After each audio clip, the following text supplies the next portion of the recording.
Hello everyone, welcome to Anthropoword Education. So in this lecture we are going to discuss about the topic demographic profile of India और या anthropology paper 2 का topic number 2.0 है और यह इस lecture का part 4 है। Previously हम लेक्चर्स में डिस्कस कर चुके हैं ethnic and linguistic elements in the Indian population and there distribution. इस लेक्चर में हम डिस्कस करेंगे Indian population, factors influencing its structure and growth, racial classification of Indian tribes, system of kinship in India। तो आइए lecture को start करते हैं। तो सबसे पहले हम देखते हैं factors influencing Indian population structure and growth के बारे में। तो यहाँ पे बहुत सारे फैक्टर्स हैं जो कि इंडिया के पॉपुलेशन स्ट्रक्चर और उसके ग्रोथ को इन्फ्लुएंस करते हैं। यहाँ पे हम कुछ फैक्टर्स देखते हैं। तो सबसे पहला है बर्थ रेट। तो बर्थ रेट रिप्रेजेंट करता है नंबर ऑफ लाइव बर्थ्स पर 1000 पीपल इन अ ईयर। तो एक साल में पर 1000 लोगों के बीच में जो नंबर ऑफ बर्थ्स होते हैं यह रिप्रेजेंट करता है बर्थ रेट और यह सिग्निफिकेंटली पॉपुलेशन ग्रोथ को इम्पैक्ट करता है।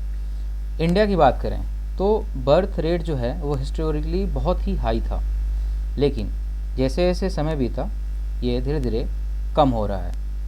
अगर हम फैक्टर्स की बात करें कि इसके पीछे क्या फैक्टर्स था तो उसमें हैं कुछ cultural norms, lack of awareness about the family planning, limited access to the contraceptives जिसने कि हाई बर्थ रेट के लिए कंट्रीब्यूट किया। तो ये सारे फैक्टर्स थे जिसमें था कल्चरल नॉर्म्स कि कुछ ऐसे रीजन्स थे जो कि कल्चर से रिलेटेड थे जिसकी वजह से बर्थ रेट में इंक्रीमेंट हुआ। लोगों को फैमिली प्लानिंग के बारे में कोई अवेयरनेस नहीं थी और जो गर्भ निरोधक दवाइयाँ होती हैं उसका जो है लिमिटेड एक्सेस होने की वजह से हाई बर्थ रेट का केस देखने को मिला। नेक्स्ट हम देखेंगे डेथ रेट के बारे में। तो डेथ रेट इंडिकेट करता है नंबर ऑफ डेथ्स पर 1000 people in a year. Same way में पर 1000 लोगों के बीच में एक साल में जितने लोगों की डेथ होती है वो होता है डेथ रेट और यह भी पॉपुलेशन को अफेक्ट करता है। और ये किस वजह से डेथ रेट में जो कमी आई है उसके रीजन्स हैं improvements in the health care, sanitation and disease control measures जिससे कि डेथ रेट में डिक्लाइन हुआ है over the years. Fertility rate की बात कर लेंगे तो फर्टिलिटी रेट क्या होता है? Average number of children born to a woman over her reproductive year.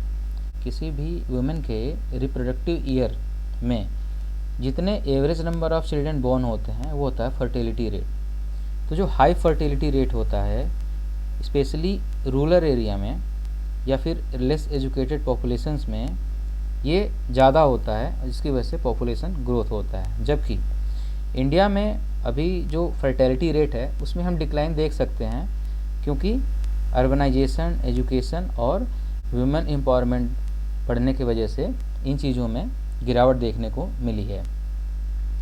Next हम बात कर लें लाइफ एक्सपेक्टेंसी की। तो लाइफ एक्सपेक्टेंसी जो है वह इंडिया में इंक्रीज़ हो गई है और वो किस वजह से हुई है? हेल्थ केयर में एडवांसमेंट की वजह से, न्यूट्रिशन इम्प्रूव होने की वजह से और बेटर लिविंग कंडीशंस की वजह से लाइफ एक्सपेक्टेंसी बढ़ गई है।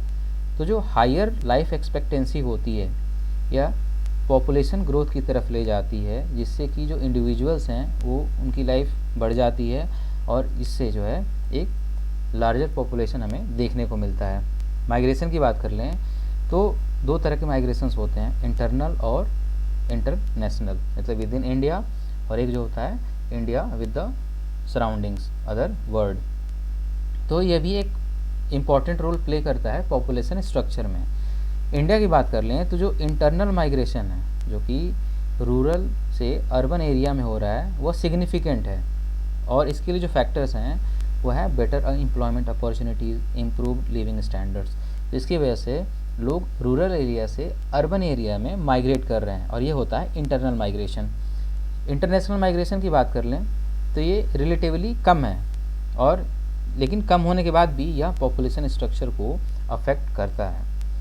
सोशो इकोनॉमिक फैक्टर जैसे कि पॉवर्टी, एजुकेशन, वीमेंस एम्पावरमेंट, तो इसकी वजह से भी पॉपुलेशन ग्रोथ पे इम्पैक्ट पड़ता है। पॉवर्टी या लैक ऑफ एजुकेशन जो है वो हमेशा हायर बर्थ रेट से एसोसिएटेड होते हैं। फिर भी सोशियो इकोनॉमिक जो कंडीशन जो कि इम्प्रूव होती है या फिर जैसे एजुकेशन लेवल बढ़ता है, वीमेंस को जो है वो अधिक अपॉर्चुनिटीज़ मिलती हैं, इसकी वजह से पॉपुलेशन में जो फर्टिलिटी रेट है वो डिक्लाइन होता है। फिर गवर्नमेंट पॉलिसीज़ की बात कर लें तो जो गवर्नमेंट पॉलिसीज़ होती हैं particularly related to the family planning and health care, यह भी पॉपुलेशन ग्रोथ को इन्फ्लुएंस करती है। जैसे नेशनल फैमिली प्लानिंग प्रोग्राम और बहुत सारे अवेयरनेस कैंपेन जो हैं जिनका एम होता है कि लोगों को एजुकेट करना about their reproductive health, family planning methods और छोटे फैमिली के फ़ायदों के बारे में। तो ये भी गवर्नमेंट पॉलिसीज़ भी पॉपुलेशन पे इम्पेक्ट करती हैं। फिर नेक्स्ट है cultural and the religious factors. तो जो कल्चरल और जो रिलीजियस बिलीव्स होते हैं ये भी पॉपुलेशन ग्रोथ को इन्फ्लुएंस करते हैं। इंडिया की बात करें तो जो कल्चरल और रिलीजियस नॉर्म्स हैं, जैसे कि preference for the larger family, की फैमिली बड़ी होनी चाहिए, मेल चाइल्ड का जो डिज़ायर होता है, इसकी वजह से बर्थ रेट इम्पैक्ट होता है और पॉपुलेशन स्ट्रक्चर भी चेंज होता है। तो ये था फैक्टर्स जो कि पॉपुलेशन को इन्फ्लुएंस करते हैं। नेक्स्ट हम देखेंगे रेशियल क्लासिफिकेशन इंडियन ट्राइब्स का। तो इंडिया में बेसिकली 3 ग्रुप्स हैं। पहला है प्रोटो ऑस्ट्रोलॉयड, दूसरा है मंगोलॉयड और तीसरा है नेग्रिटो। एक और ट्राइब है जो कि टोडा ऑफ नीलगिरी है, जिसको माना जाता है कि यह नॉर्डिक रेस से बिलोंग करता है, क्योंकि ये टॉल होता है और इसका जो कॉम्प्लेक्शन होता है वो रोजी वाइट होता है। इसके लिप्स जो है वो थिन होते हैं और नोज़ जो है वो प्रोमिनेंट होता है। और लेकिन यह जो रेशियल स्टेटस है यह भी डिबेटेबल है। तो इंडिया में बेसिकली 3 ट्राइबल ग्रुप्स ही होते हैं। तो सेरोलॉजिकल स्टडी है इंडियन पॉपुलेशन की, उसने इस कंट्रोवर्सी को सॉल्व करने में ज़्यादा हेल्प नहीं किया है कि जो नेग्रिटो थे वो पहले इंडिया में सेटल हुए थे या फिर जो प्रोटो ऑस्ट्रोलॉयड थे वो इंडिया में सबसे पहले सेटल हुए थे। तो जो ऑस्ट्रोलॉयड होते हैं वो जनरली ए ब्लड ग्रुप को शो करते हैं और जो इंडियन ट्राइब्स हैं वो जनरली ए ब्लड ग्रुप वाले ही ज़्यादा हैं। लेकिन जैसे हम कुछ ट्राइब्स हैं जैसे कि भील, मुंडा, जिनके जो है नॉन नेग्रिटो फीचर्स हैं, उनमें high incidence of B blood group पाया जाता है। तो ये कंट्रोवर्सी हो गई कि ऑस्ट्रोलॉयड जो है वो जनरली ए ब्लड ग्रुप शो कर रहा है, लेकिन कुछ और भी ट्राइब्स हैं जो कि नॉन नेग्रिटो हैं, उनमें बी ब्लड ग्रुप भी पाया जा रहा है। तो इस बेसिस पे मजुमदार ने बताया कि हम इस तरीके से कंक्लूजन पे आते हैं कि जो अर्लियर इनहेबिटेंट्स थे इंडिया के वो प्रोटो ऑस्ट्रोलॉयड थे। हो सकता है कि अफ्रीकन का कुछ इन्फिल्ट्रेशन हुआ हो या फिर कुछ नेग्रिटो जो हैं वो कोस्टल पार्ट ऑफ इंडिया में आए हों, तो इसकी वजह से हमें ये इंटीग्रेशन देखने को मिल सकता है। और इस तरीके से सारी अथॉरिटीज़ एग्री हुई कि जो मंगोलॉयड हैं वो लास्ट था इंडिया में आने वाला ट्राइब। तो ये कंफर्म है कि मंगोलॉयड लास्ट में आया था। नेक्स्ट हम देखते हैं system of kinship in India. तो इंडिया का जो किनशिप है वो बहुत ही कॉम्प्लेक्स और डाइवर्स है, जो कि different regions, communities, social groups में चेंज होता रहता है। यह एक बहुत ही क्रूशियल रोल प्ले करता है हमारे सोशल रिलेशनशिप्स को सेव करने में, फैमिली स्ट्रक्चर्स को सेव करने में, सोसाइटल नॉर्म्स को सेव करने में। तो इसके कुछ फीचर्स हैं। तो सबसे पहला जो फीचर है वो है पैट्रीलिनियल या फिर पैट्रीलोकल सिस्टम। तो इंडिया के बहुत सारे पार्ट में जो किनशिप सिस्टम है वहाँ पे पैट्रीलिनियल या फिर पैट्रीलोकल पैटर्न फॉलो किया जाता है। अब इसमें क्या होता है, इसमें जो भी डिसेंट या इनहेरिटेंस या फैमिली आइडेंटिटी होती है उसको मेल लाइन के थ्रू ट्रेस किया जाता है। और जो मैरिड कपल्स होते हैं वो हस्बैंड की फैमिली के साथ स्टे करते हैं। जॉइंट फैमिली का कॉन्सेप्ट होता है कि जॉइंट फैमिली सिस्टम जो है वो इंडिया में प्रिवेलेंट है, स्पेशली रूरल एरिया में या फिर ट्रेडिशनल कम्युनिटीज़ में। जॉइंट फैमिली में मल्टीपल जनरेशन्स जो हैं वो एक साथ एक छत के नीचे रहती हैं और वो रिसोर्सेज को शेयर करती हैं, रिस्पॉन्सिबिलिटीज़ को शेयर करती हैं और वो मिल करके डिसीजन मेकिंग करते हैं।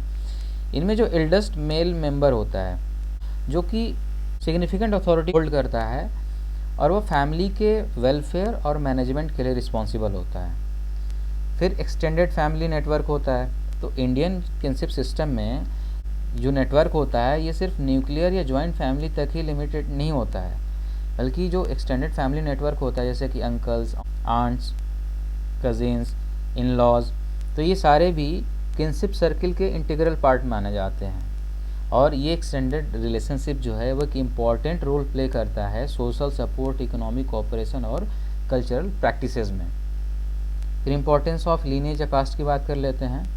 तो इंडियन किनशिप सिस्टम में जो लीनेज या कास्ट है वो एक क्रूशियल एस्पेक्ट है। पीपल जो है उनको आइडेंटिफाई किया जाता है विद देयर कास्ट और द सब कास्ट, जो कि एसोसिएटेड होता है with the specific social, occupational और रिचुअल रोल्स के साथ में। जो कास्ट बेस्ड किनशिप नेटवर्क है वह एक सेंस ऑफ बिलोंगिंग प्रोवाइड कराता है, सोशल आइडेंटिटी प्रोवाइड कराता है, म्यूचुअल ऑब्लिगेशन प्रोवाइड कराता है with in and across the generations. फिर मैरिटल प्रैक्टिसेस की बात कर लें तो मैरिज जो है वो एक सिग्निफिकेंट इवेंट है किनशिप सिस्टम में।